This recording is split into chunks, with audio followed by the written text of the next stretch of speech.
Okay, this is one of our highly engineered applications, so let her rip, Melvin.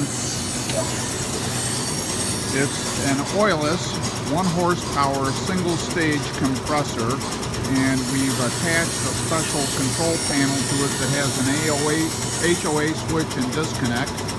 It's up here, got a Mercoid high temperature shutdown on it.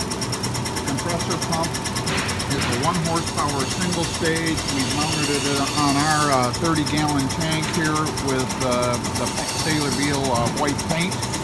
It's on the back. It's got an air-cooled aftercooler.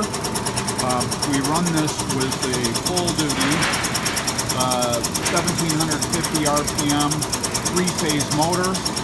This one also happens to be 460